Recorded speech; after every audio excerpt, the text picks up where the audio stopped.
we need to get the heads up from Mr. Julio. Good evening and welcome to those of you that have joined us. Hopefully there'll be some more coming in soon. So we'll just, if you don't mind, we'll wait a little bit longer.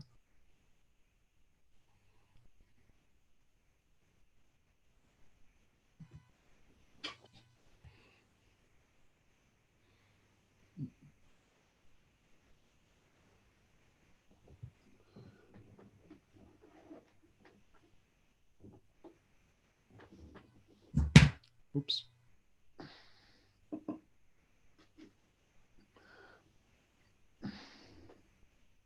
Did you choose title video?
Excuse me while I wrestle with some technical issues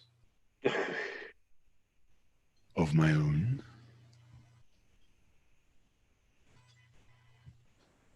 That's better. We're getting there. Hello and welcome. Good evening. And welcome to episode, I can't remember, of Viking Myths, story drawing with Giles and James. And I will be, here I am, I believe. Hiya. Just going to change one more wee setting and then we're good to go.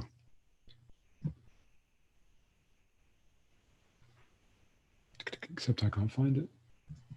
Can't find the one I'm looking for. Never mind.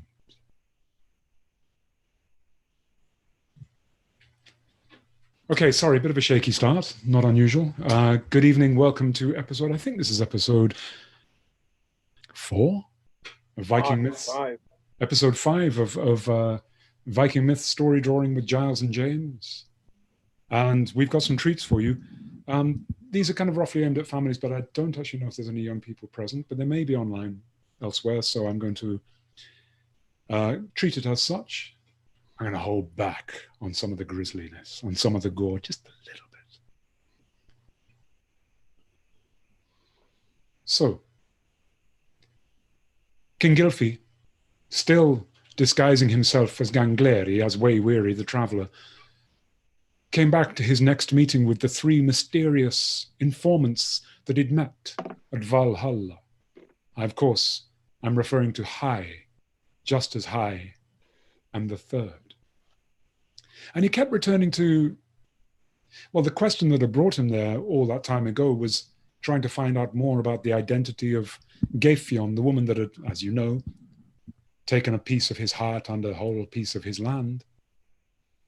But he'd learned so much about the gods, the Aesir, and their home of Asgard, and of their enemies, the giants, the Jotuns who lived in Jotunheimen, and how the giants were older than the gods, and how the giants regarded the gods as vile little maggoty creatures who were ruining their universe. And so the two forces were continually glaring at each other, and that both sides, both giants and gods, knew that a clock was ticking to a day known as Ragnarok, the doom of the gods. King Gylfi had already learnt that they knew much of this because Odin was so wise, Odin, the father of the gods, who would sit every day on his throne of Hlidskjalf, high nest, behind his palace of Valaskjalf, and with his one eye he'd look through the 9 worlds. His 2 ravens, thought and memory, would fly from his shoulders, thought flying forward, memory flying backward, and he would gather all the information he could. But there was more. There were 3 ancient sisters, known as the Spinners, known as the Norns, who sat at the base of Yggdrasil, the cosmic ash tree which linked all the 9 worlds together. I know you can't see it, but when was the last time you saw gravity?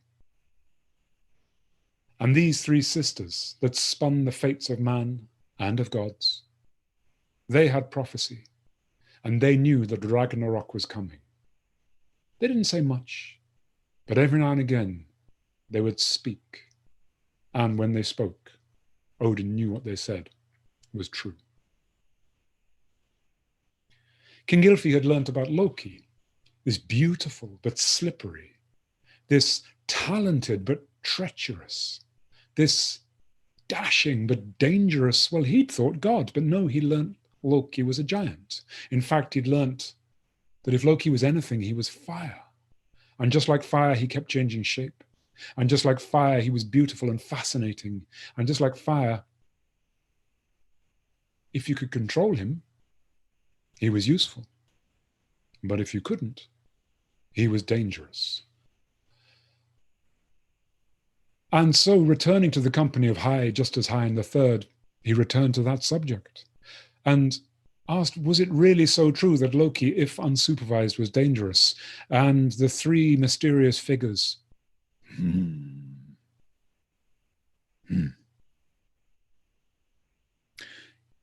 Yes. And High began saying, there was a time when Loki was unoccupied, and that is always perilous. There was a time, said just as High, Loki was living with his wife. And High, just as High in the third, explained that Loki was married to a lovely, a beautiful goddess called Sigyn. And Sigyn tried very hard to make her life with her husband as sweet, as wholesome, as harmonious, as blissful as she possibly could. And being a goddess, you may imagine she could bring quite a lot to that experience. And Loki was bored, said the third. He explained, Sigyn was fair. Loki longed for something unfair. Sigyn was beautiful. Loki longed for something ugly. Sigyn was sweet and kind. Loki longed for something vile and vicious. And so they explained that Loki took himself off from Asgard, away from his beautiful, dutiful, and kind wife, and took himself to a place on the edges of Midgard where people live, and the edges of Jult and Hemen where the giants live, a realm known as the Ironwood. And the Ironwood is where the ogres live. Loki went there for some respite from all that sweetness, all that kindness, all that loveliness, from meals on the table, from back rubs and from sweetness. No, he was looking for something so different. He was so bored. And amongst the ogres, he sought and sought and sought until he found the vilest, the worst, the nastiest of them all.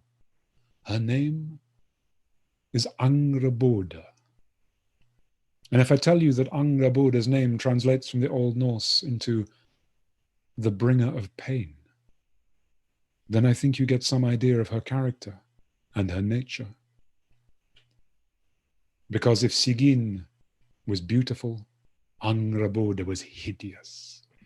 If Sigyn was kind, Angrboda was vicious. If Sigyn was generous, Angrboda was spiteful. And if Sigyn delighted in bringing pleasure, Angrboda thrilled to bring pain. And Loki found her diverting in the extreme. And so he spent days, nights, weeks, months with this hideous ogress, gazing into her hideous face. One eye was huge and bulbous, whilst its twin was smaller than the hole made by a needle. Her skin was warty and rough and hairy and sprouted with bristles. Her teeth were crooked and misshapen like gravestones after an earthquake.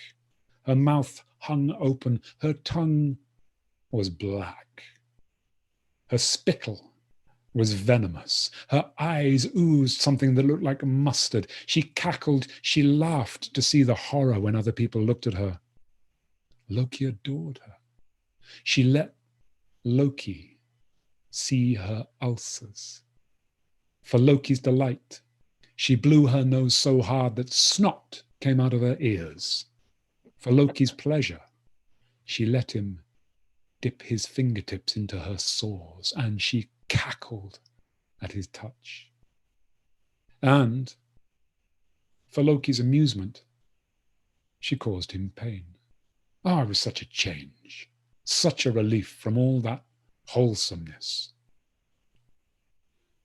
Well, in time, pain brought forth pain, because Hai explained to King Gylfi that deep in the dark shadows of the ironwood, between those iron-hard trees, those pitiless branches, Angrboda went into a long, screaming, painful labor and gave birth to one, then a second, then a third child. And when she'd done this, the Norns, those spinners, those sisters that sit at the roots of Yggdrasil, looked up, cried out that the three greatest monsters in the world had been born. Loki was like any parent. He was delighted. He was proud. And he, already, if you remember from last week, the mother of Sleipnir, was now the proud father of 3 children, named Fenrir, Jormungandr, and Hel. Yes, that's where we get our word hell from. This is hell with 1 L. And he brought his children to Asgard. Angrboda knew better. She wouldn't come near Asgard. She knew that to step inside the precincts of Asgard would be her death. And so she wouldn't come. So Loki took the children, and like a proud father, said, "Look at my children." And the gods were horrified. Well, Fenrir was a wolf cub. And everyone is right to be wary of wolves, even cubs. Although the gods said he was very sweet. Look at his paws. They're so much bigger than the rest of him. It's true. Fenrir, even as a cub, you could see, oh, look at him. Look how much he's going to grow. He really is going to grow. And the goddesses liked him. And they played with him. The other 2 children did not get such a reception. Jormungandr was a worm. And by worm, I don't mean the kind that you value in your garden for aerating the soil. I don't mean the kind you put on your hook to catch your fish. I mean worm in the Old English sense of the word, which of course comes from the West Germanic languages, including the ancient Scandinavian languages. Worm means dragon. Like the Lambton worm, if you know your Northeast folk songs. Or the lindworm, if you know your Northern folk stories. Jormungandr, he was only a meter or so long.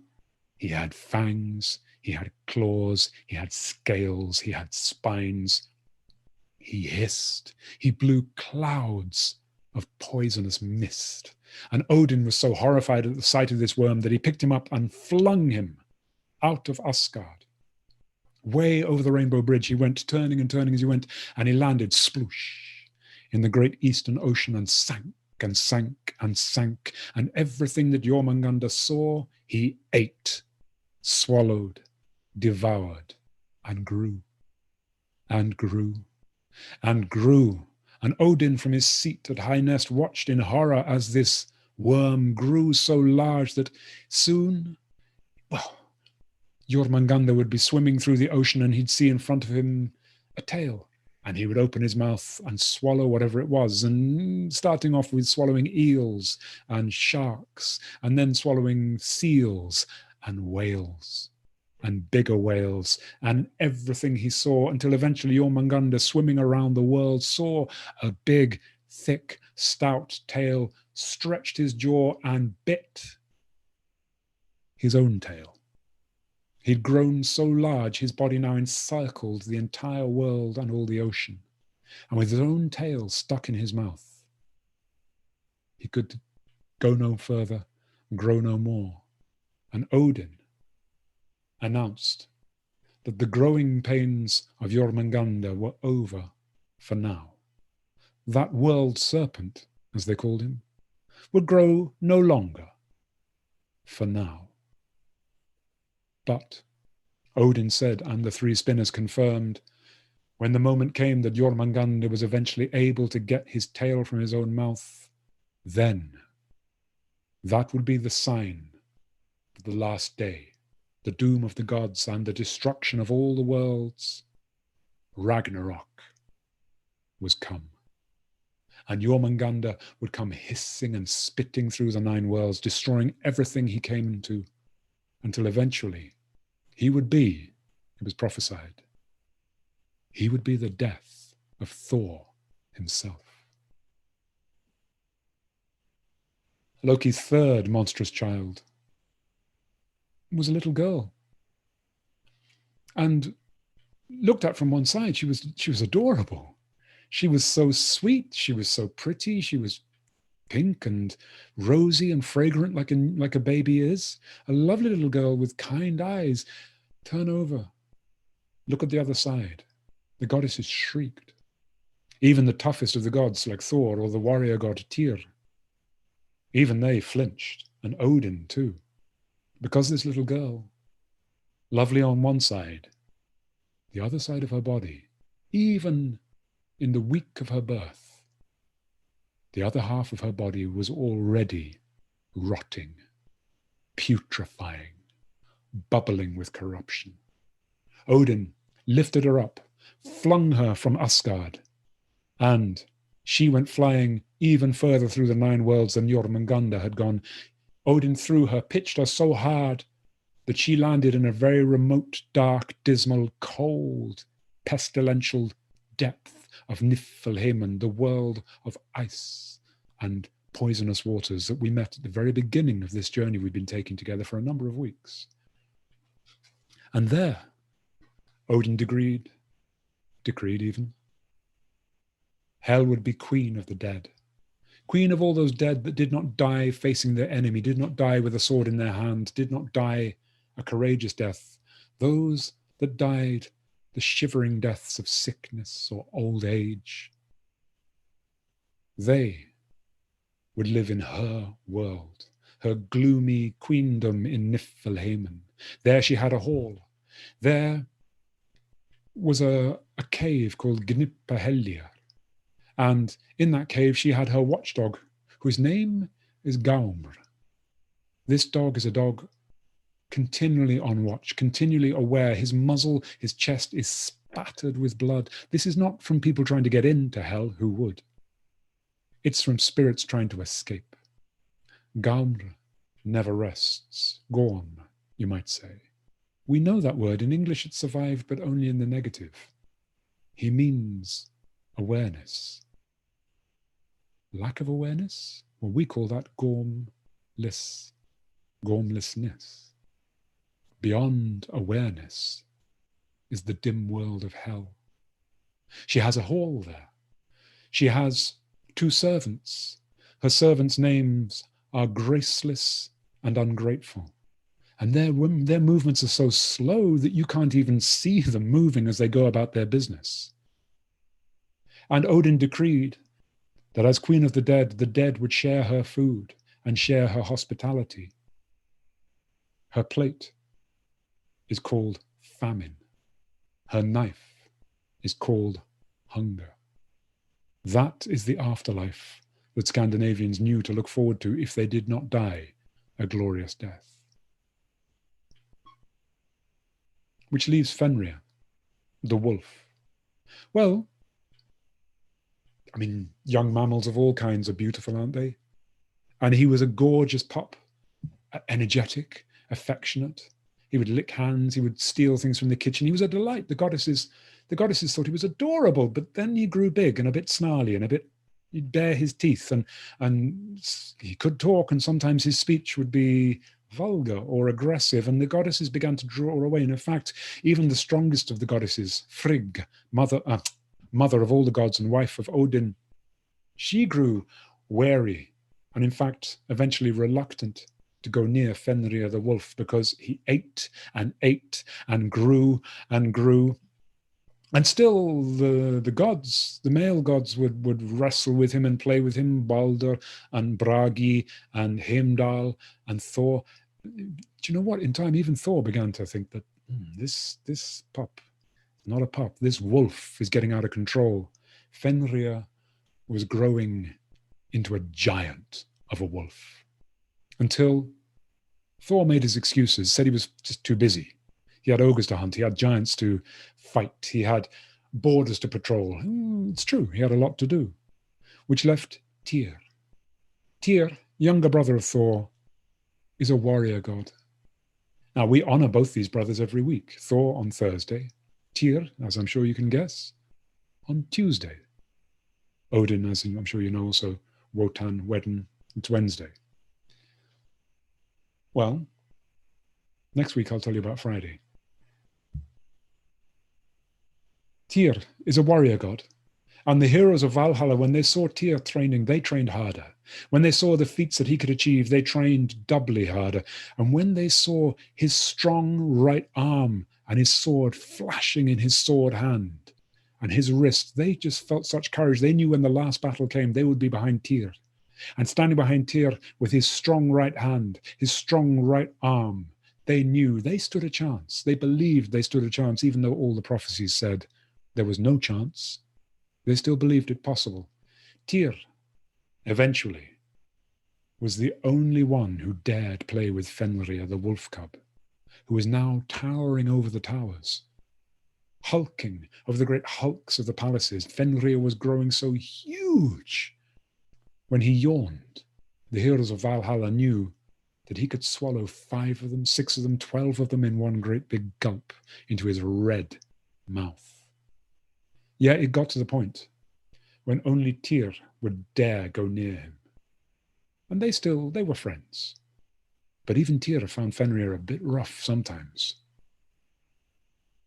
Well, the gods had a meeting. Something had to be done, because this wolf cub was still growing. And soon he would be the monster of monsters. And the Norns, those spinning sisters, prophesied that one day Fenrir would be the death of Odin himself. Hearing this, Odin began to look in a less and less friendly fashion at this wolf, until he called a conference of the gods in their courtyard of Gladsheim, and they all discussed what would they do. Well, he couldn't be killed. It couldn't be done. His origin was such that it just couldn't be done. And also the impiety of murdering a son of, no, they'd have to do something else. And it was agreed they would have to chain him. And so the gods got to work, and they made a huge iron fetter, which they named Ladding. And Ladding was so large, it took Thor and Tyr and Bragi and Heimdall to drag this huge clanking chain. And they brought it to Fenrir, and all the gods and goddesses came to watch. And they said to Fenrir, "Hey," Tyr said, "Fenrir, my love, we've got a test of your strength." And Fenrir looked a bit bored. "No, we've come across this chain, and I've tried, Thor's tried, we've all tried to break it. And you know what? I've bust blood vessels, and I can't even open any of the links. And some people think that it's so strong that even you can't break it. Personally," said Tyr, "I think you can. Can we try it on you? And Fenrir looked, blinked. Right then, why not? And so they lowered that chain around Fenrir's shoulders. They wrapped it around his front. They wound it in and out of his legs, back and front. They wound it round his body. They bound him in that chain. I said, right then, test your strength against that. And Fenrir simply tensed all the muscles of his body in what is now known to exercise specialists as a total isometric contraction. And he tensed his muscles so strongly, with a massive screech and a pop, that chain shattered, and pieces of it went flying everywhere like shrapnel, and smashed sections of people's palaces, and people had to run for duck for cover. Fenrir said, I'm not very impressed by that. No, you really couldn't do it? And Tyr said, well, no, as it happens. Fenrir got back to eating, and I think he was eating oxen by the herd. The gods, looking worried, went back to work. And a week or so later, they said, Fenrir, we've got another test for you. Oh, really? Fenrir was already looking a bit bored.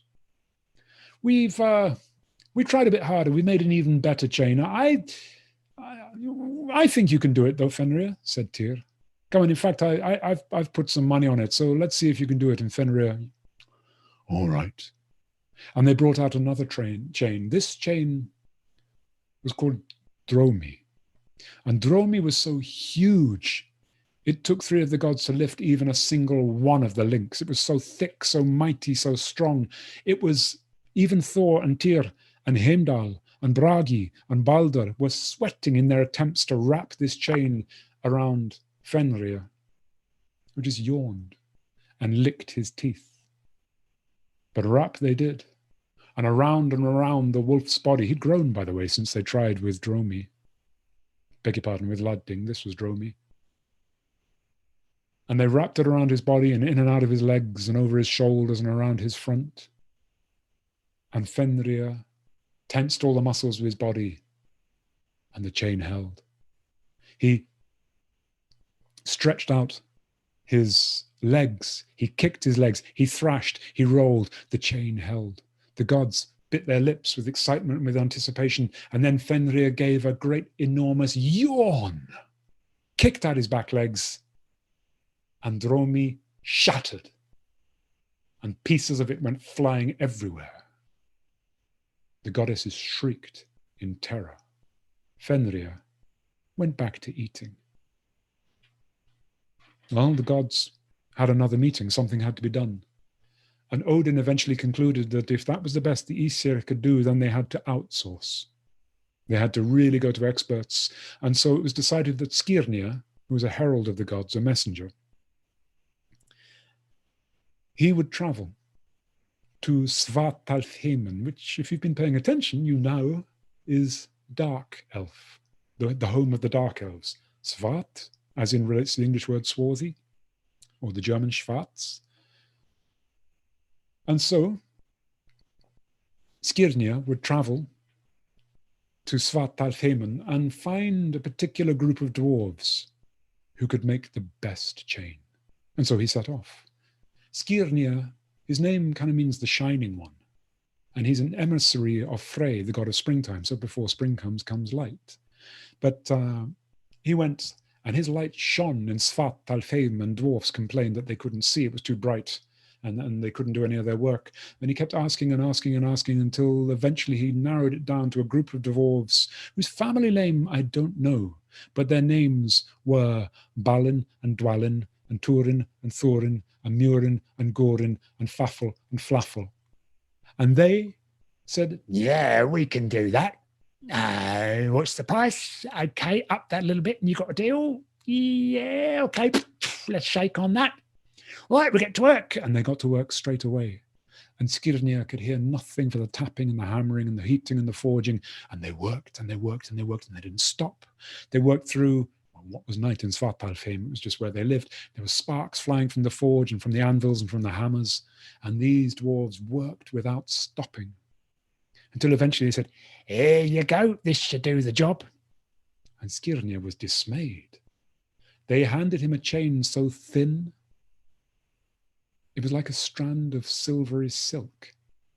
It had no weight to it.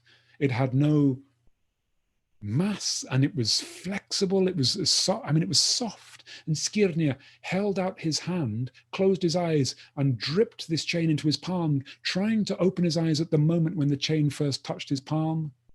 And when eventually he opened it, oh yes, it's touching me now, his hand was already half full with it. It was so subtle. And Skirnir said, "Is this going to do the job we've asked you to do?" And the dwarves all insisted that it would.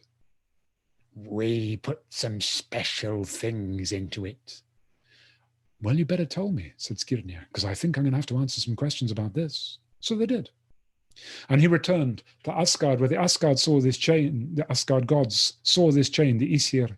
And again, they were as skeptical as Skirnir had been. And Skirnir said, "Well, I've been trying it all the way here." "Well, how have they made such a thing?" said Odin. And Skirnir answered, they had forged this chain not from metal, but entirely from magical ingredients. From 5 ingredients, unless I forget one, in which case I said 4. And the ingredients they'd used to forge this chain were, the first was the echo of a cat's footfall. The second was the roots of a mountain. The third was the beard of a woman. The fourth was the breath of a fish. And the fifth was the spittle of a bird. Well, the gods agreed they'd never seen or heard of such ingredients. And they all tried their strength against this slim ribbon and agreed that it was strong. So the next day, they all went out to see Fenrir, who was wondering what on earth they wanted now. He was busy devouring something enormous and still growing. And Tyr said, "Fenrir, my lad, we've got a little game for you." "Oh, another one? Your games are so boring." "Yeah, I know, but this one, you did so well with Ladding and so well with Dromi. We wanted to try you with this chain. It's called Gnepir." "Oh, another chain." Fenrir gave such a yawn. "Go on then, show me." They showed him the slender ribbon, Gnipir. And Fenrir raised an eyebrow. "But this is tiny." "I know," said Tyr. "It will be the easiest thing in the world." "Then why would you bother with it?" "Well, I don't really. It's just the others think you can't break it. I think you can. I put some money on it, and I don't know, they were drinking, and I think possibly they made a very unwise bet, and I'm about to get a little bit richer." And Fenrir looked and said, Privately, he thought, "Or it's a trick." And so he said, "No, I don't want to.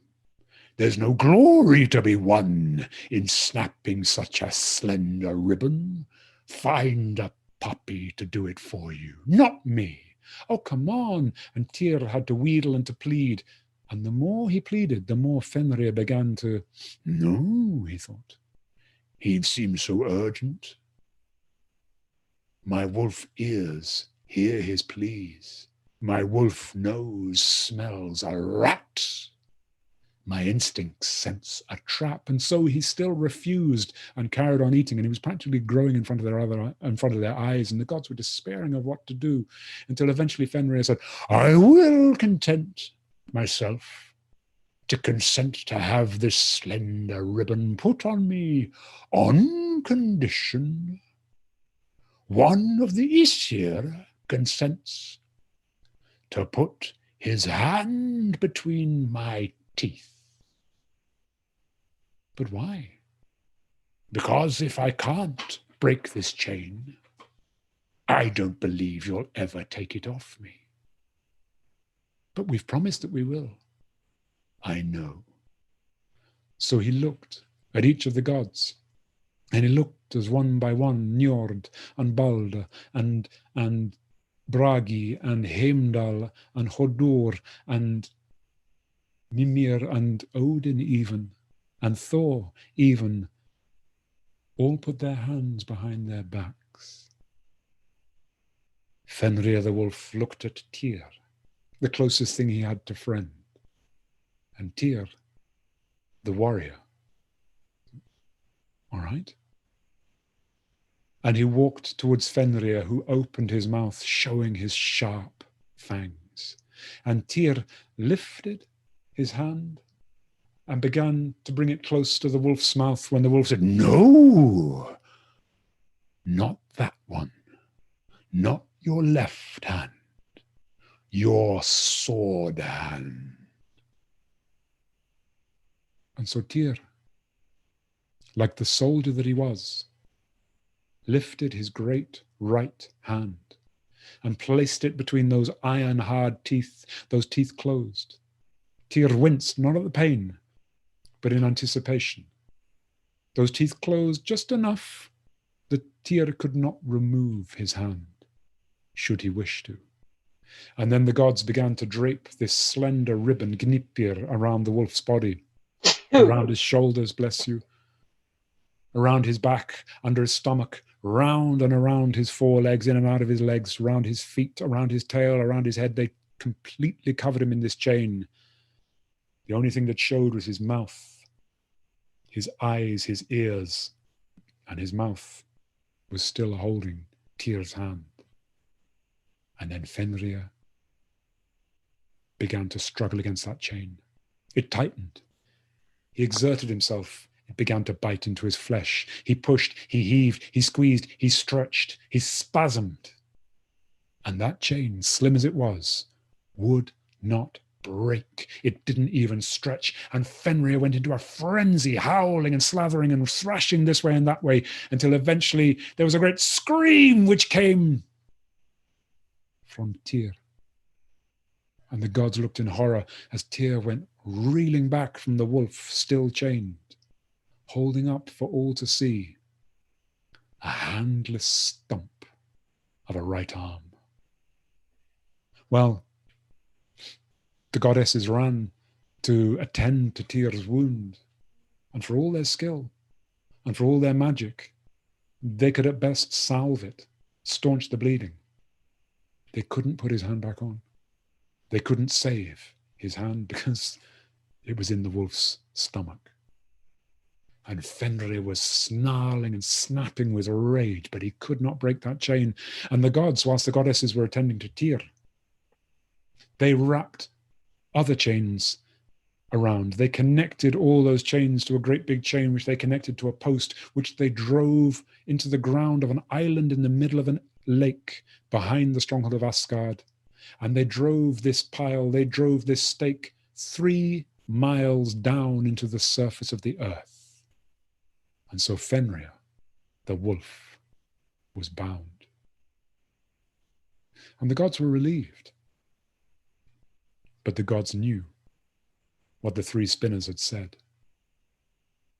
When the last battle came, Jormungandr would loose his tail from his mouth, and he would come. Hell would open her gates, open the gates of hell, and out would come all the legions of the damned to fight alongside the giants. Fenrir would break Gnipir, that chain woven by the dwarves, and they and all the giants would come ravening and attacking at Asgard. And the prophecy was that Jormungandr would face Thor, and both would be destroyed. And Odin, on Sleipnir, Loki's child, would gallop into the mouth of Fenrir, Loki's child, and both would be destroyed. Well, King Gylfi was silent when just as Hai and the third finished telling this story. I mean, he meant to say things, he tried to say things, but found that words didn't come out and didn't shape up in his... And the god said, "It's gloomy, isn't it?" "Yes." Do you see now the danger of leaving Loki unoccupied? Yes. So what can the gods possibly do about it?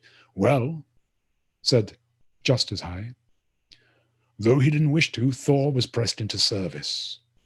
You understand, said the third, that in the time since the episode of Loki's cutting Siv's hair off and rendering Thor's wife temporarily bald, well, Siv's hair had regrown, and though the incident had been forgotten, perhaps it had not been forgiven. So when Odin told his son Thor that next time Thor went off on one of his ventures, he need to take Loki with him, Thor protested, saying, no, he's far more trouble.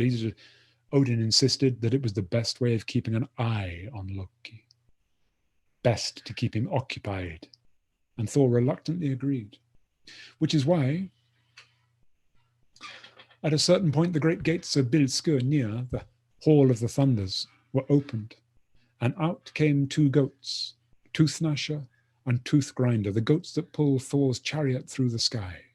And when you hear thunder, that's the rumbling of the wheels of that chariot.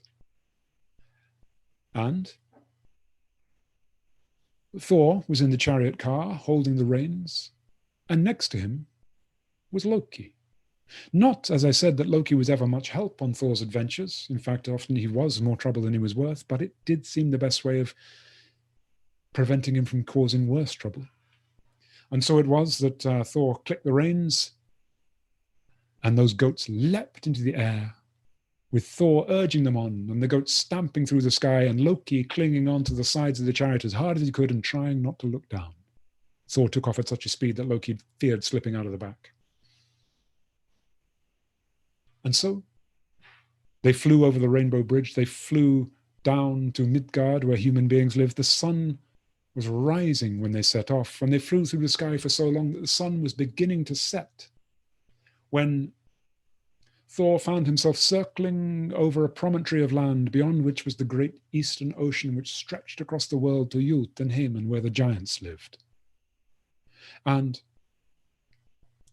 as Thor looked down, he saw a farmhouse and thought, well, we can get stables for the goats and a bed for the night there. Loki looked down as well, and he saw what a meager farm it was, how poor the soil, how yellow the grass, how short the harvest looked, how dilapidated and ramshackle the farmhouse is. Are you sure we can't go anywhere else? Because it doesn't look like we'll get a very good meal there. Never mind, said Thor.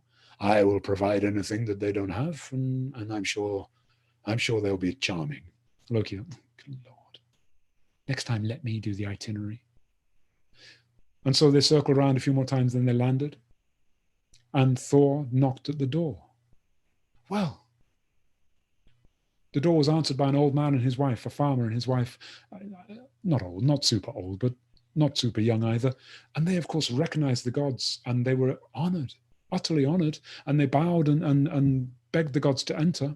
And that farmer, of course, straight away took Toothnasher and Toothgrinder and led them to a stall where they could feed and be comfortable for the night. And they went back inside. He was so excited. I mean, can you imagine having two gods turn up at your door? And inside, the farmer's wife had introduced the children. There was a daughter who was about 15. Her name was Roskva. And a boy of about, should we say, 17, whose name was Thialfi. Ah, said King Gylfi, listening. I recognize that name. Do you? Said Hai. I do. When you told me the story of Thor fighting with that rock giant, what was his, Hrungnir? Yes, said Justice Hai.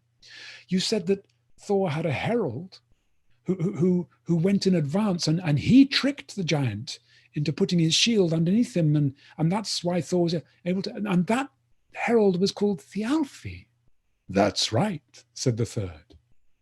There is more to you than meets the eye, Way-weary. Yes. And this is the story of how Thor met Thialfi, a human being who became his herald. Well, the farmer came back, and Thor looked around, and the farmer's wife had already said, well, I'm afraid all I can offer you is a porridge supper, but we have a little bit of butter, not enough for everybody, but we will give you the butter. And Thor said, you will do no such thing. Put your cauldron on, bring the water to boil, and I will bring you meat. The family were amazed and excited because they didn't get to eat meat very often, maybe once a year. And even then, it wasn't fresh meat. It was usually salted or cured. So this was going to be a treat. Thor went into the outhouse where the farmer had stabled his 2 goats and, swiftly and skillfully, slaughtered them both. He butchered them, spread out the skins. He'd left the skins entirely intact, and now dragged the 2 skins with all the butchered meat into the farmhouse. The family were amazed. And Thor began to put the chunks of meat into the cauldron.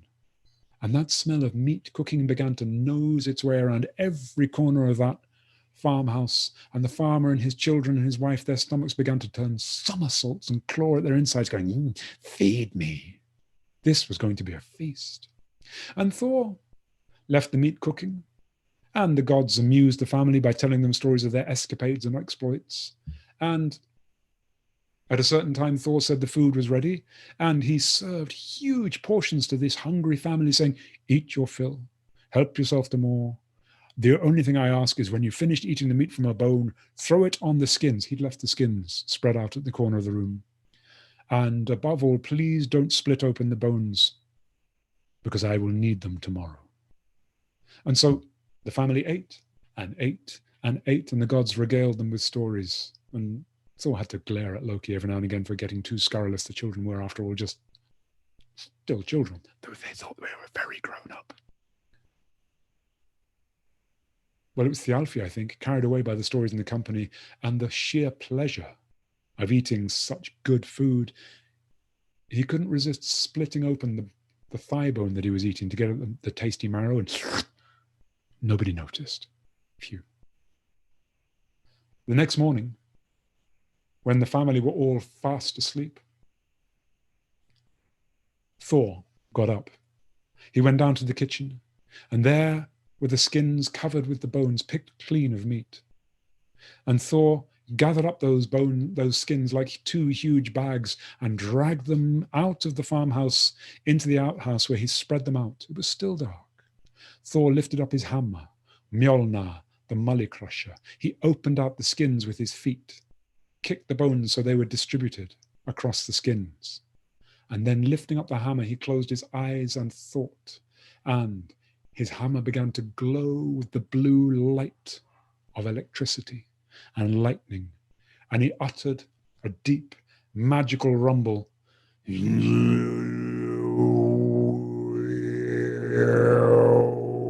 and began to pass that hammer over the bones. And as he did, the bones began to leap to bone and click and to assemble and to make themselves back into the skeletons of the goats. And then flesh appeared, and then the skin closed up, and with a rustling and the clicking and the ghost of those goats sprang back into perfect life, as they had done so many times before, as they always would. But calamity. Even in the darkness, Thor could see the Tooth-gnasher was limping. Tooth-gnasher was lame of his right front leg, and Thor fell into a boiling rage. His long hair stood on end, his beard stood on end, everything stood on end, and lightning began to flash around the outhouse, the farmhouse, that corner, the world. Such a storm began to grow, and Thor was growling and shouting that some imbecile, some bumpkin, either the farmer or a fool in his family, had split open a thigh bone, despite my instructions. Well, the family came running in their nightshirts and in absolute terror. And the sight of Thor, his eyes flashing with fire and rage and lightning, was so terrifying. And when the farmer saw Thor knuckles go white as he grasped the handle of Mjolnir, the Mully Crusher, his hammer, the farmer was so scared his legs gave way under him. His wife had to catch him. And he stammered out, this farmer stammered out his apologies, saying that he offered everything he possessed in compensation and begged forgiveness. Well, Thor's anger, like any thunderstorm, it's as gone as soon as it comes. And seeing this poor man offering the little he had. Suddenly Thor was calm. How could he take from those that had so little? Instead, he said that he would borrow the farmer's fishing boat. He'd seen that from the air before they landed, to continue his journey. The farmer apologized, saying that his fishing boat was in very, very bad state of repair. And Thor said that wasn't a problem. He would mend it. And then that he would like Thialfi and Roskvar as his personal servants for the rest of his journey. Now, of course, the parents were very worried. Their children, I mean, yes, they trusted their children with the gods. They were gods, after all, not Radio 1 DJs. And but still, what parent would willingly let their children go to Jot and him, and even in the company of Thor? But they couldn't turn it down as an honor and as an offer of forgiveness and forgetness. And so they accepted, at which the children, Thialfi and Roskvar, went, yes, because of course they'd leapt at the idea.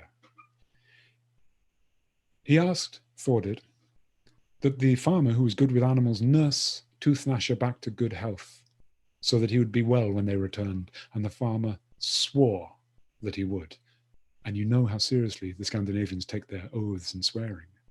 And so Thor and the children left, said goodbye, and went down to a kind of a rocky cove. And they went down and down and down until they found this rocky cove. And there was a boat. And yes, it was in a pretty parlous state. Loki and Thor between them mended it very quickly. And the children watched in amazement, the skill, the strength, the cleverness of the gods. And then they all got in. Thor lifted his hammer. And that little sail filled with wind like a belly. With a crack it filled, and that boat began to skip and scud out over the waves as they sailed due east across the eastern ocean towards Jot and him, the world of the giants. Well, with Thor filling it with wind, that boat sailed at a more than normal speed. That journey would normally take days and weeks. It seemed to take a day. It seemed the sun was rising when they set off, and the sun was setting when they arrived at Jot and him. And at first, Thialfi and Roskvar couldn't see any difference. It was just kind of looked much the same until they realized they were still a lot further away than they thought they were. A trick of perspective. They thought they were nearly at shore. They weren't. They were still miles away, but everything was so much bigger. They got it wrong. Point of information, irrelevant to the story, but interesting. A very clever somebody whose name I can't remember, a friend of mine, told me that he'd read that the ancient Scandinavians, the Vikings, which was a profession, not a nation, when they were attacking a town or a village such as, well, Whitby or Seville or wherever it was, if they were sailing, they had big square sails. And those square sails had become emblematic in the early medieval period of a sign of terror. And so they learnt to, when they were approaching land, take away their big sails, put up a smaller sail. So then the watchtower would see Viking ship on the horizon, but don't worry, they're still a very long way away. And then, of course, they were much closer, and they could mount a surprise attack. Clever. Anyway, similar but opposite perspective trick. Thialfi and Roskvar realized when they eventually arrived at Jot and Haman was very different to any land they'd ever been to before, because even dandelions towered over them like small trees, and nettles were like impenetrable bush. They did their best to walk in this difficult land, and they followed Thor and Loki, and every time they thought it was impossible and too hard, they took courage from the broad shoulders of Thor. And so they traveled until they came to a forest of absolutely enormous trees, huge trees. Now, they needed somewhere to stay the night. And night was falling as they walked through this forest, and you'd never know what else is in a forest. You need some shelter, you need some cover. And Thialfi, who was anxious to make up for his mistake with the thigh bone, he was a very good runner. In fact, he was known locally for his skill as a sprinter. People said he was such a fast runner that he could wear out the horses with his running. He was trying to make up for what he'd done. So as the party walked, Thialfi would run on ahead and run back, and run on ahead and run back. And he would give Thor intelligence of what he'd seen, which usually was more trees. But on one occasion, he came running back, "Sir, up ahead, huge building. We could shelter there for the night because I think we might need something." And Thor agreed. And what sort of a building was it? It was not like one I've ever seen before. It's big, and one of its four walls is completely open. So no door, just open. And it's a funny kind of, well, no corners, nothing straight. And it's, as far as I can see, one really big room and then a kind of a long, thin side room going off one side. And that's all I could make out. To which Saul said, all right, well, if you know the way, why don't you lead? Imagine being how old is it, a 17-year-old lad, leading Thor, the thunder god.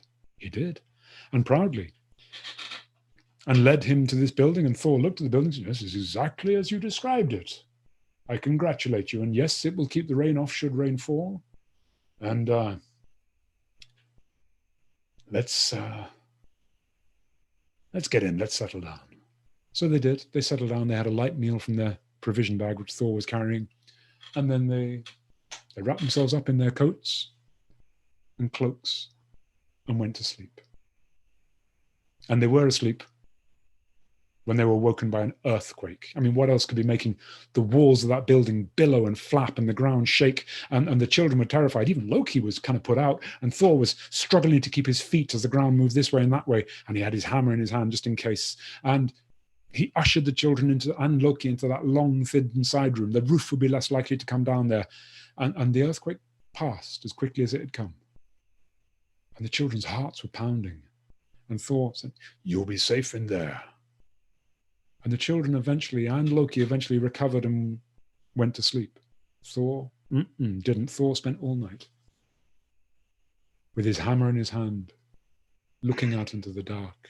Because in all that noise, Thor had heard something the children had missed. He'd heard a muttering, a snorting, sounds almost like speech, as if some wild beast or worse was nearby. So Thor stayed awake all night, which is why, as the early light before the sun rose began to filter through the trees, Thor saw, lying in front of him, the head of an enormous giant. I mean, this giant's head was as big as a room. It would fill a room in a house. It was immense. Well, Thor was so astonished that normally he'd just leap into the attack, even though he was on giant's home turf. But he was so astonished that he'd been this close to a giant all this time that he just blinked. And the giant turned its vast head, opened its enormous eyes, and said, oh, hello. You're awake, are you? Sorry, did you sleep? I'm sorry if I disturbed you in the night. Only I didn't know that anybody was sleeping in my mitten. And Thor turned around and looked and saw that building, which he and Thialfi had thought was a building, was in fact just a gigantic mitten. That long, thin side room was the bit you put your thumb in. And, well, he was so astonished that, again, he was disarmed. And he and Vasti fell into conversation. And by the time the children woke up and Loki woke up and the children rubbed their eyes and were astonished because, of course, the first time, when was the first time you saw a giant? It's not a thing you forget, is it? Thor and Vasti, this was the giant's name, had determined that they were all traveling in the same direction. They decided Thor was not happy about the idea, but Vasti had suggested, apparently in such a friendly fashion, they share the road together, that Thor didn't feel that he could say no. And Vasti said, now, where's your bag of provisions? Ah, yes, there it is. And he picked up their bag of provisions. I'll put it in mine. No sense carrying two. He put it in his bag of provisions, tied it up. Right, let's go, shall we? Come along, we've got a long way to go. And he set off walking. Thor, Loki, Thialfi, and Röskva did their best to keep up with Vasti. But honestly, if you can imagine the giants striding and the children and everybody else, like harvest mice trying to keep up with a striding heron. It was exhausting, and he didn't stop. He didn't stop for food or a break or for anything. They just kept on going, until eventually they'd been walking across a huge plain. They came to a small grouping of trees. Small? Nothing was small in Jotunheim, and they were enormous. And Vasti said, well, I'm going to get up early, so I won't bother eating. Here you go. And he threw that provision bag at Thor, poof, and it nearly knocked Thor off his feet. And Thor, felt it as a provocation. Vasti, it seems, was asleep.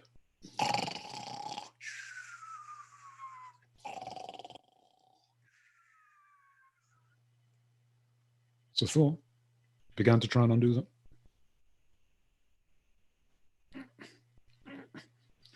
Loki, your fingers are cleverer than mine. Undo those knots. And Loki, whose fingers are cleverer than anybody's, I mean, Loki's toes are cleverer than most people's fingers. Loki tried to undo those knots. I can't do it. Oh, this is outrageous. The children tried. Nobody could undo those knots. And so Thor, well, Loki, Gylfi, and Röskva went to their sleep hungry and unhappy. Thor did not sleep. He was so angry, and he was sure that this Vasti was playing some sort of a trick on him, and so he waited until he was absolutely certain that Vasti was fast asleep. And then he lifted his hammer. And he approached the sleeping giant's head and gave a great leap and whack, brought down that hammer on the giant's skull. Now this is Mjolnir the Malli Crusher, which you may recall destroys everything it hits. So that's the end of the giant, right? No. Vasti simply opened his eyes. Oh. Is it raining? Thought I felt a drop of rain on my head.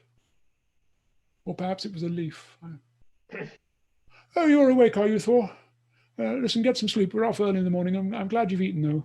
And then he was fast asleep again, or so it seemed, and Thor waited, pacing and inspecting, waiting until he was absolutely certain that Vasti was asleep. And he looked at his hammer. He checked his iron gloves, his strength-increasing belt. Everything seemed to be in order. And so when he was absolutely certain that Vasti was asleep, he took both of his hands and got the hammer right behind his back and brought it down, whack, so hard.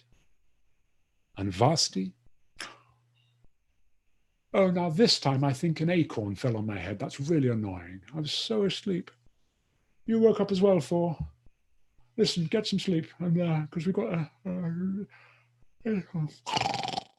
Now Thor was going out of his mind. He was checking his hammer. Was there something wrong? Did he need to change the batteries? No, it wasn't a battery-operated hammer. There is no. What was going on? He paced up and down until he was absolutely certain that Vasti wasn't shamming. Tightened his belt, tightened his gloves, took a run up, got his arms spinning and spinning and spinning, leapt into the air, and this time he brought down his hammer so hard. I mean, the first time he'd felt the face of his hammer sinking into the bone. The second time he'd felt the skull split. This third time he hit so hard, he felt his knuckles grazing against the shattered bone at either side of the crevice, the smash, the gash he knew he made. No, because Vasti simply, oh, outrageous. I think those cheeky birds up in the trees have just pooed on my head. Thor, they woke you too. Oh, cheeky creatures. Come along, let's go. And Vasti got up, picked up the provision bag, didn't stop to give anybody any breakfast, and off he went again at the same pace as before. Thor was fuming, and Loki and Gylfi and Röskva were hungry. Nobody was in the best spirits until eventually Vasti stopped, turned and said, right then, you see those snow-capped mountains in the distance? I'm going that way. I think the best thing you can all do is I think this is where you should turn around and go home. No, said Thor. We're going on.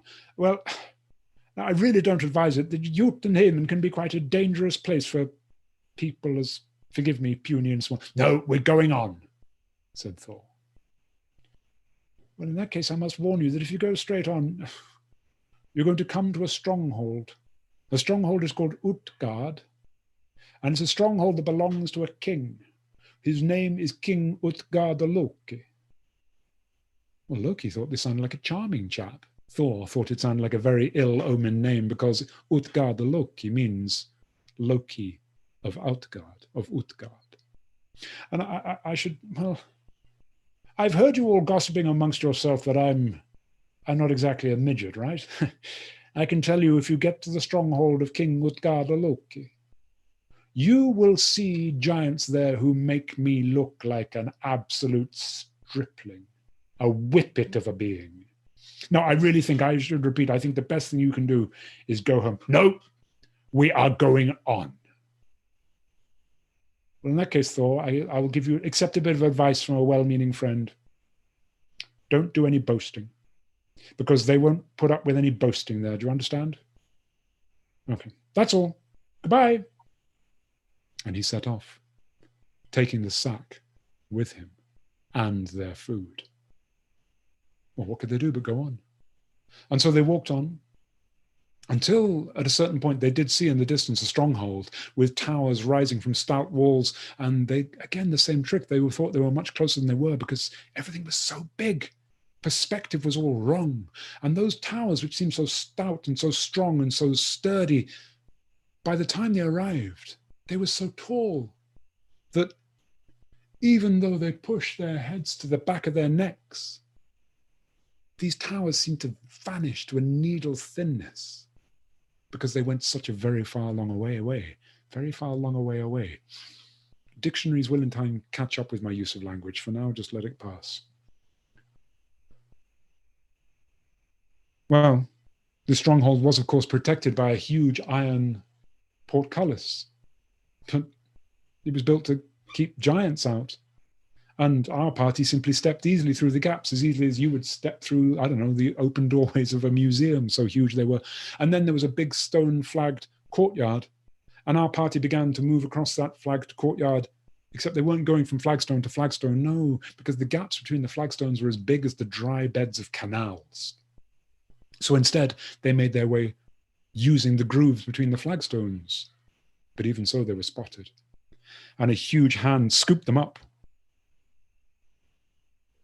took them inside, where they were put at the feet of the biggest giant that Thor had ever seen, surrounded by a retinue of immense warrior giants. This, evidently, was King Utgard Loki, who looked down his long nose. Well, I don't think I need ask who you are. I can see by that little hammery thing that you're gripping in your little hand so very tightly. Thor of the gods, am I right? Two goats of the gods? Yes, that's me, said Thor. And I don't know who that sly-looking customer is or who these two little maggots are, but Thor, I must say, news travels slowly in these parts, and stories get exaggerated as they pass on, but looking at you now, I can't for a moment believe the least of the stories I've heard about your strength and your courage. It must be exaggeration, Thor. Well, you can stay the night, you little maggots. The laws of hospitality demand I give you a bed for the night and food, and I'm not going to break those laws. But I will tell you, I don't tolerate anyone in my kingdom who isn't very good at something. Nobody is allowed to live in my stronghold unless they are very good at something. So do tell me, I must say I'm not expecting much. What, if anything, you lot are any good at? Thor was about to speak, and guess who spoke first? Of course, Loki said, I can eat a square meal faster than anyone in this stronghold. Ah, an eating contest. Well, that could be fun. Send for the page boy, Blazeaway. And so a servant called Blazeaway was sent for. And a huge table was set up with a long trough. And it was piled high with meat and bones and obviously the bones had meat on them, doesn't make sense, and gravy and onions. And Loki looked at them, even if I lose, I win, because I won't be hungry anymore. Honestly, I'm just so clever, I could kiss myself. And the two contestants were positioned at either end of that huge table.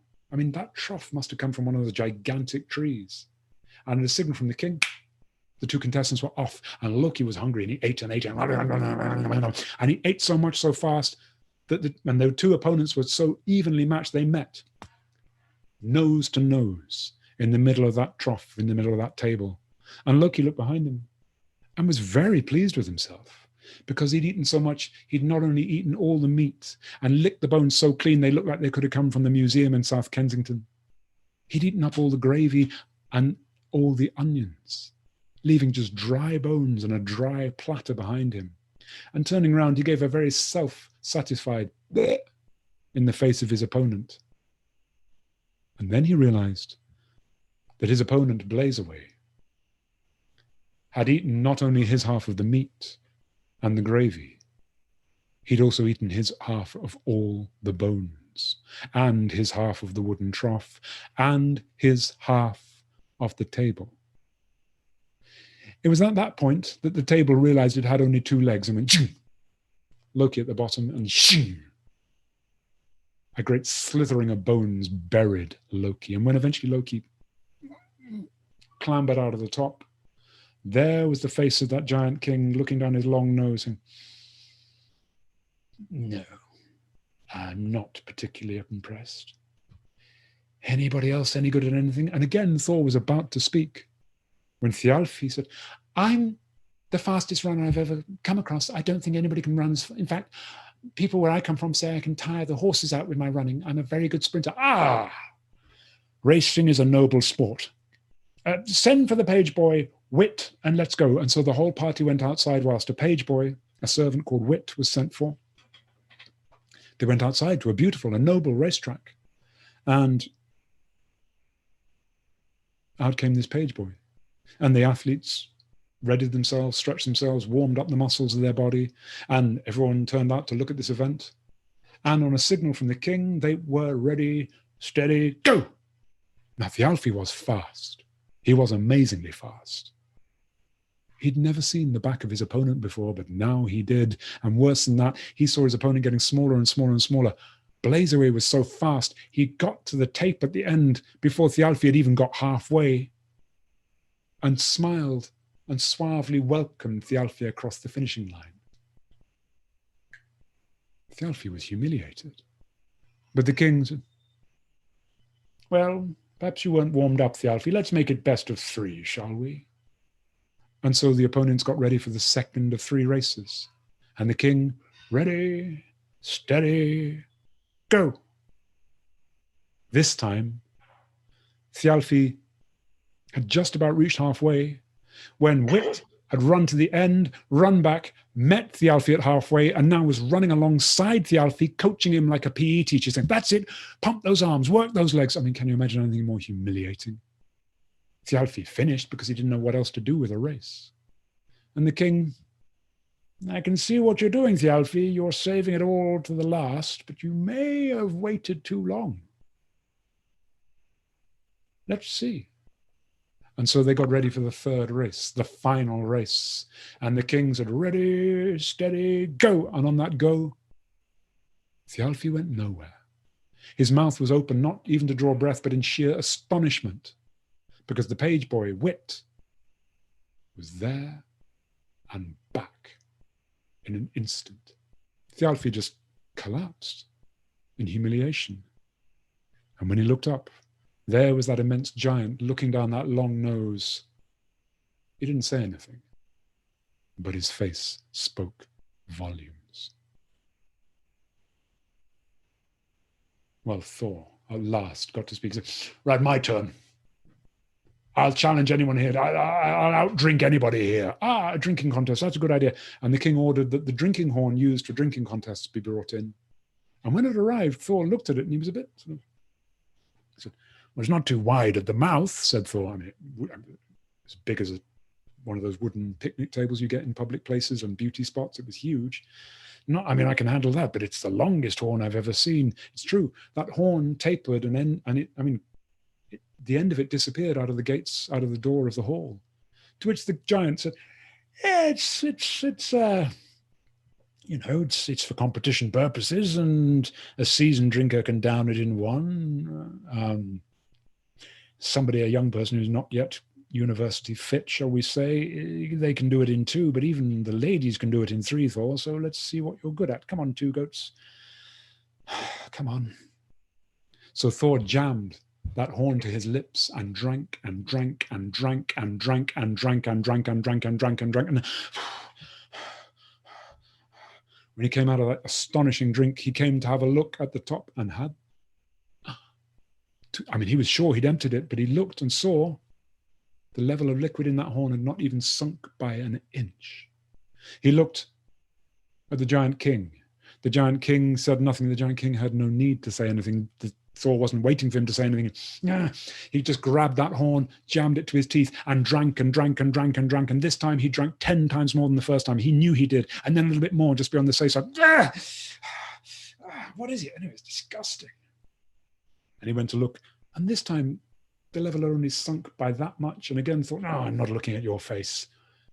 And he jammed that horn to his mouth. Now this time he knew he took a draught that would astonish the gods. And he was certain some trick was being played on him, because when he came to look, the level in the horn had only sunk by a foot. He said, what's going on here? And anyway, it's disgusting, it's salty. And the king said, well, it's not meant to be pleasant exactly. It is a competition after all. It's supposed to be an ordeal of some sort, but if you don't like it, if you're feeling a bit wet, enough of this nonsense anyway. Give me a real test of strength. Well, it's hard to see what exactly, Thor. I can't really think of anything we could do, because such a puny creature. I mean, these stories about, I know, I've got an idea. You can have a go at a test of strength. You can have a go if you like, Thor. Why don't you have a go at lifting my kitten off the ground? And Thor said, what? And then Thor realized everyone was looking behind him, and Thor turned around, and when he turned around, there was a kitten. A gigantic kitten. Absolutely enormous. Tabby, with a little white chest and green eyes and a tiny bit of pink tongue sticking out of its mouth. And it would have been really sweet if it wasn't nearly 30 feet high. And Thor went, okay. And he went underneath that kitten and stretched up his hands into the soft fur of that kitten's belly and drove his hands up. And of course, that kitten just arched its back. And Thor tried again, and he tried to jump, and he tried to wrestle and to wrangle, and he tried his absolute utmost. And the most he could do is he got the kitten to lift one paw off the ground. And as soon as one paw came off the ground, the giant kitten said, stop! That's enough. I think you've shown us more than enough already, Thor. It's getting embarrassing. Then give me a real test of strength. I will wrestle anyone in this kingdom. Oh, yes, but Thor, who of my giants can I ask to submit to so demeaning a humiliation as to wrestle a midget like you? Thor was spitting blood to hear such words. I mean, I've got an idea. Somebody go and get my grandmother. Granny! Granny, darling, do come in. Yes, I do need. Yes, do come in, please. And into the hall came an old lady, a giant old lady, but so old a puff of wind could have blown her over. She was leaning on a stick, and her hand was shaking, and her back was bent. She had the arch of a shrimp in her back. And she came forward, and the giant king leant down and said, Granny, there's somebody here, quite small, but he wants to fight you. No, he wants to fight you. Why does he want to bite me? He doesn't want to bite you, Granny, and I don't think he could. He wants to fight you. Oh, he wants some argy. That's right, Granny. Oh, he wants some aggro. Oh, where is he then? He's down there, Granny. You're looking at him. Am I? Oh, he's very small. Thor was fuming. And he was looking at this old lady thinking, okay, she's big, but she's frail and she's weak. And if I go in with a flying, and then if I do a duplex, and then maybe a cross buttock, and then throw over then I can do the takedown, and with that, maybe an arm bar. We'll see what presents. But this should be, let's put an end to this humiliation. A signal from the king. Thor went into his moves. And the old lady did not move. And Thor wrestled and tussled and wrangled and writhed and gripped and shifted his balance. And Gylfi and Röskva were watching and seeing their hero being completely rebuffed by an old lady. They were scared. They were brother and sister, but they grabbed each other. They were so frightened. And then worse than that, the old lady began to make her moves, and suddenly Thor, the mighty Thor, was staggering back, stumbling back, and Gylfi and Röskva looked at each other in fear, and Röskva said, maybe she's not really an old lady, maybe she's one of those wrestlers that fights in costume. I don't know, it doesn't look good though, does it? And then, oh no, they saw Thor going down on one knee, and the king's, all right, that's enough, stop. Granny, stop. Somebody get my grandmother a Horlicks. Pull her off and give her a Horlicks. All right, Thor, we've seen what you're worth, and frankly, I'm not impressed at all. It's been embarrassing for us and should be a shame for you. You can stay the night. Law of hospitality demands that. We'll feed you in your quarters. Please don't defile my dining room with your company. And in the morning, I can promise you that I and my retinue will escort you off the premises, where we will cordially invite you to leave, never to return. We don't need your sort here. Well, again, Thor didn't sleep for fury, for anger. At least they got food to eat, and it was good food, but it tasted like bitterness in Thor's mouth. The next morning, as good as his word, King Utgard the Loki, King Loki of Outgard, and his retainers were ready. Ready? Good. I hope you slept well, and I hope you're ready for your journey home, never to return. And they were escorted off the premises, out of the stronghold, away from the territory of Utgard the Loki, where the king said, follow that road there, you'll find your boat. You'll find your route home. Please take it. Please don't come back. Now, before you leave, I imagine you want some explanation for what's been going on since you were. Yes, said Thor. All right. Then I will do you the courtesy of explaining. Do you remember Vasti, the giant you met in the wild? Thor, that was me. I used magic to disguise myself, doing everything I can to try and prevent you. I've heard how strong you are, Thor. I've been doing everything I can to stop you coming to my home.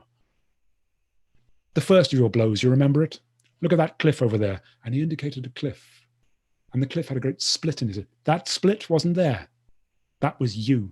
And then can you see that great crack right to the bottom? That was the second of your blows. If either of them had struck me, the lightest of your blows would have obliterated me, but I used magic to fool you. And you see where the cliff stops? And for a half a mile, there's nothing but open ground and rubble and boulders. And then there's another cliff. That used to be one, well, not even used to be, just the other day, that was one continuous cliff.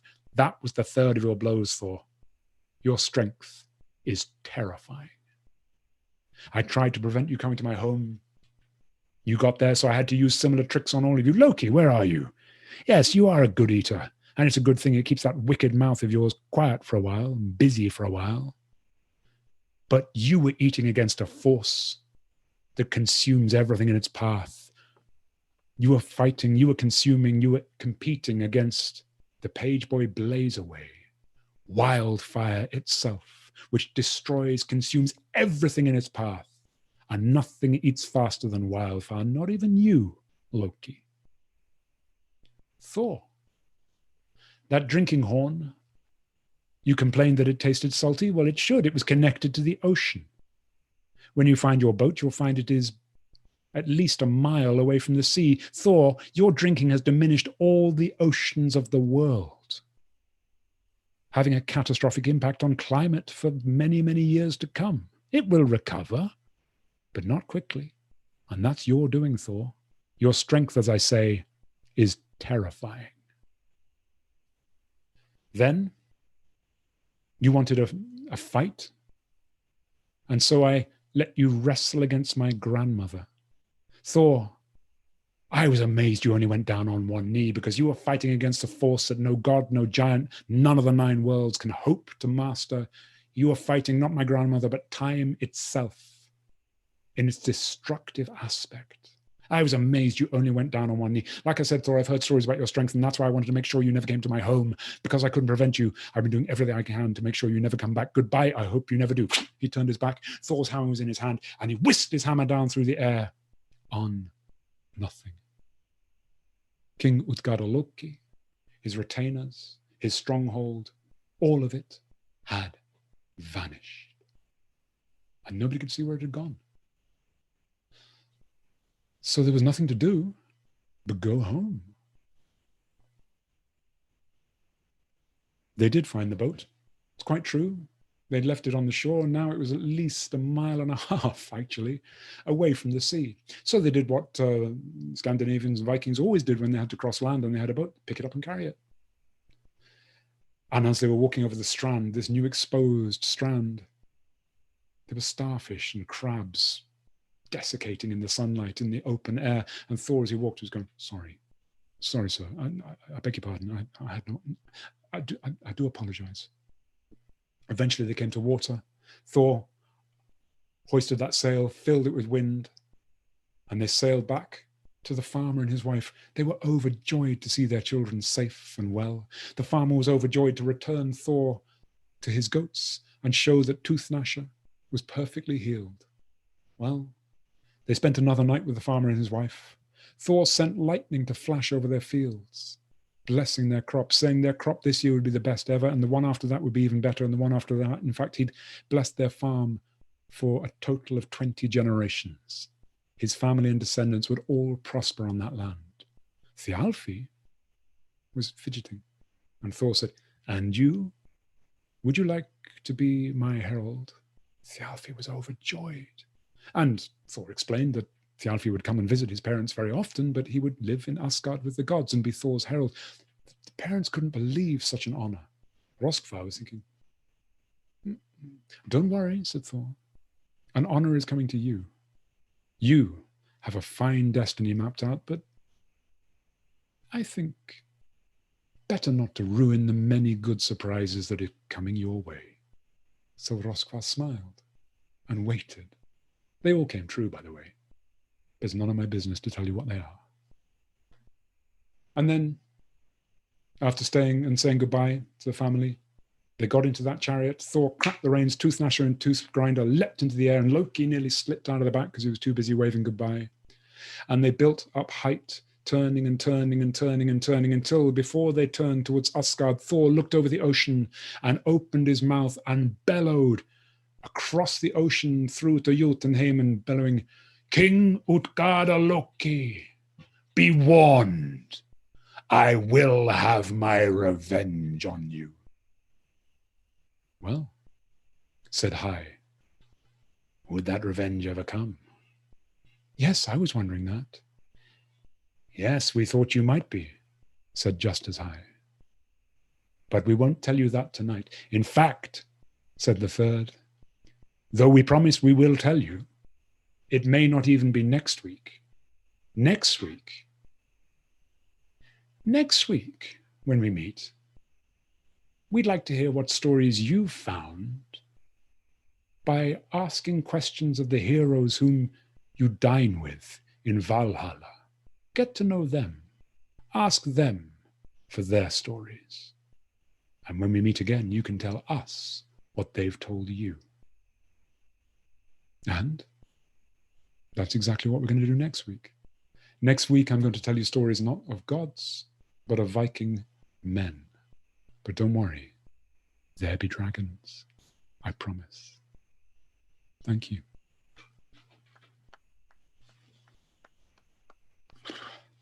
Fantastic. Ah, How are we doing for time? Was that all right time-wise? Thank you. it was great. It was great. Thank you very, very much. Mesmerized for an hour. But mesmerized for an hour and a half. Fantastic. Blimey, I didn't realise I'd gone on as long as that.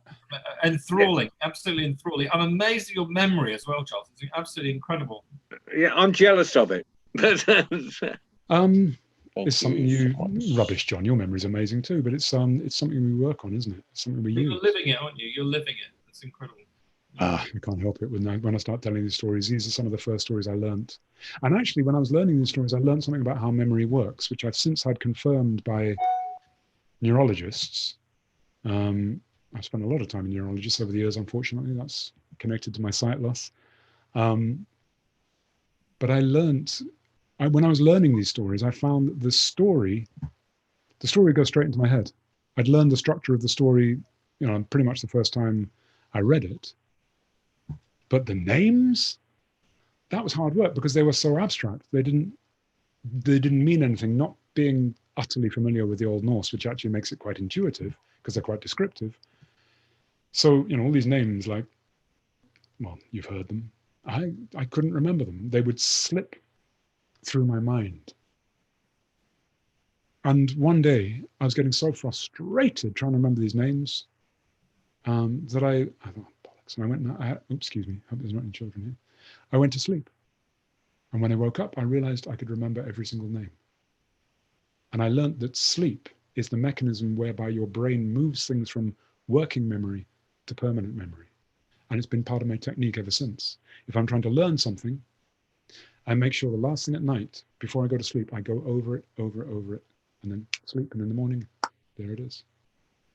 Does that make sense? It does. It does work. Nonetheless, you have an amazing talent. Thank you.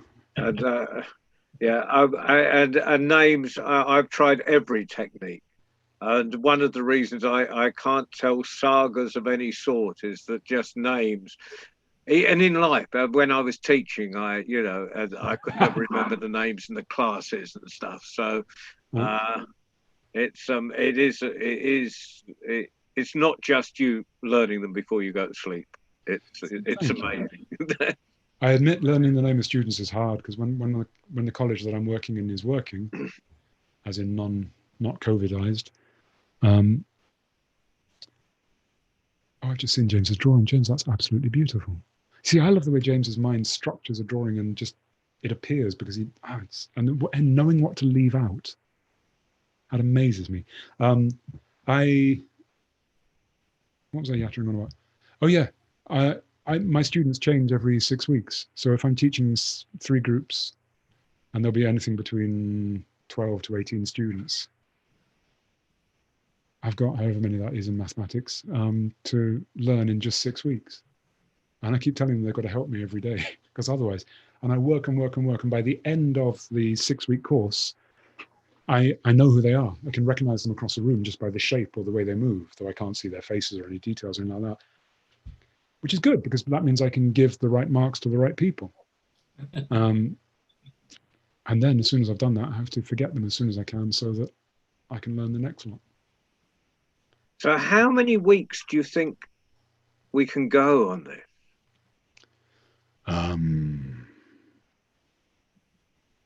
Next week is counted for. In fact, next week and the week after, because next week I intend to tell you an amazing story of a dragon slayer and how he finds his nature himself, which will then cue the beginning of the story of the greatest dragon slayer.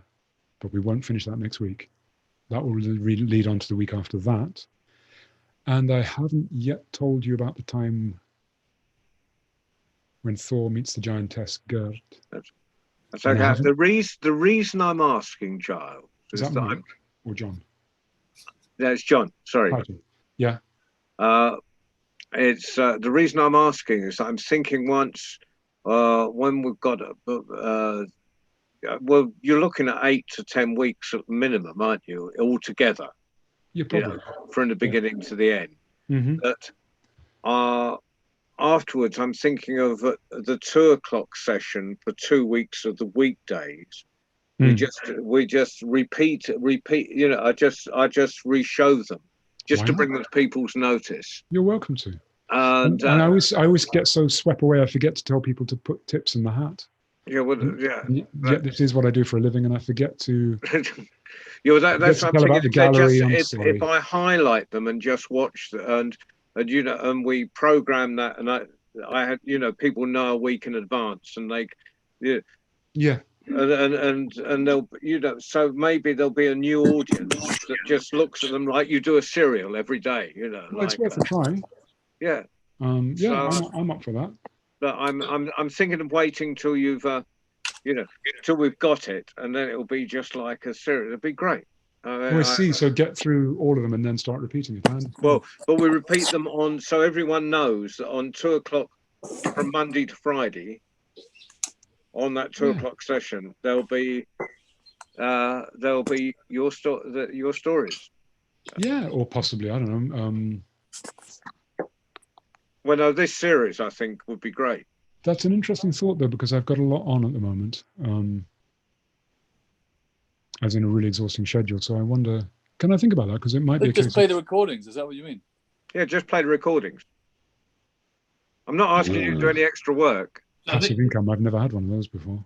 John's talking about the archive, I think. Sure. Yeah. So we just it's not. So you'll just carry on with your Saturday, and then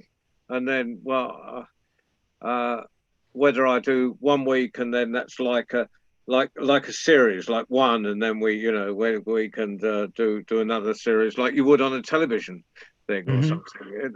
I'm just experimenting with the media at the moment. It is becoming kind of like a broadcast channel, isn't it? The World Storytelling Cafe. Sounds like a good plan. Giles, I've got to go, my friend. Okay, James. James, we keep talking to Giles like you're not here. And yeah. I'd love to show your drawings. I mean, it's just amazing. So, good. I'm glad you're enjoying them. It's fantastic. Thank you, James. Good. I'm enjoying that hugely. No, you're doing a great job. Thank you. See you next time. Okay. Bye. See you, James. Thank you.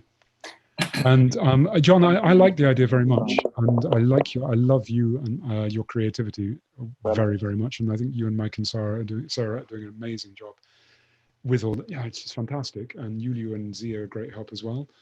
I've mentioned with Sarah that I've got this very punishing schedule at the moment. But I think as long as I create next week's image tomorrow and pass on the collateral to you guys, then I think we'll be all right. Yeah, we'll be all right to carry on. You'll be fine. You'll be fine. Punishing schedules, but punishing schedules is what we're doing as artists at this moment. Yeah. Everyone else is furloughed up, and the artists are just. Everyone I speak to says I haven't got time. I know, it's crazy, isn't it? But basically, what this is about, and so I'm not doing a violin job on you, but my wife and I have got to. We've got 5 weeks to clear a house for sale. Not ours. It's a relative who died. Oh. And we were working very hard on it to do that, and then lockdown happened. And now the buyers have said, "No, let's go. We're ready to go." And their buyer has got a deadline because they either move or they have to go into another rental contract. So we've got 5 weeks to clear a house, which has been lived in for over 40 years. But we can do it. I'll just make sure that I set up the events on Sunday and set up all the marketing collateral, which the team can then pick up and run with. That'd be fantastic. Well, good luck with that, Giles, and thank you again. Thank you very much. That was wonderful. Thank you. And I'm going to, for next week, it's going to be the story of Bothvar Bjarki, which is a wonderful story. John, do you know Michael Dacre? Yeah. In fact, thank you for reminding me, because I've not asked him to do anything. Oh, you should. He's a genius. God, yeah, I know. He used to come down to the Rights in Prisons conferences and stuff. Yeah, of course. But Bothvar Bjarki is the story from the King of Hrolf saga, and Bothvar Bjarki, it means Battle Bjarki, and he's an amazing, great, powerful warrior. Michael Dacre, who's a fantastic scholar and can quote Anglo-Saxon in the original Anglo-Saxon, and Old Norse in the original. Yeah, he's got a dog about this big, a little yappy terrier, and you know what his dog is called? Bothvar Bjarki. Yes, I love it. And that little dog, yeah, and I probably am. Anyway, remind me before you go. Remind me how to spell Dacre. Is that Daeker? No, it's Dacre. Precisely. Dacre. That's easy. I can remember that. It's like Romanian car. I helped him and his wife put up a tent in on Wenlock Edge. I can hear John's voice. Many years ago now. Yeah, they're a lovely couple. A really lovely couple. That's John, isn't it? I can hear John. It is, yes. I remember once being up on Wenlock Edge after some late session, and I needed to find my tent. I couldn't find my tent. And a lady called Rachel Murray, she's a lovely lady from Derbyshire. I heard of her, "You're right, Giles." I said, "Yeah, I'm just trying to find my tent." Said, "Oh yeah, what colour is it?" I said, it's green. It's green. Said, "Okay, well, I'll give you a hand. Where did you put it?" So I'm not sure. I came in Tina's car, so it's right next to Tina's car. Said, "Okay, good. What colour is Tina's car?" I don't know. I was inside it. I don't know. And I said, "Yeah," and it's got the words Euro hike written on it. And eventually we walked around the field, and then eventually Rachel said, "Euro hike," you said. "Yeah, that's right. What, you mean like this tent here?" I said, Yeah, that's my tent. What, this black tent is your green tent? Sue me, I'm visually shafted. Bah. Anyway, listen, I'm going to go because Thank you again. thank you. It's been such a pleasure. I'm so glad that you've enjoyed it. Thank you so much for coming. Thank you. Thank Goodbye, you. one and all. Bye. Thank you. Thank you so much. Brilliant. I leave you the blessing Robin Williams always uses. May the road rise a wind before you. May the sun always get you back, and you be half an hour in heaven before the devil knows you're dead. Good day. Yes. Good night, lovely. Right. Thank you, Giles. Thank you.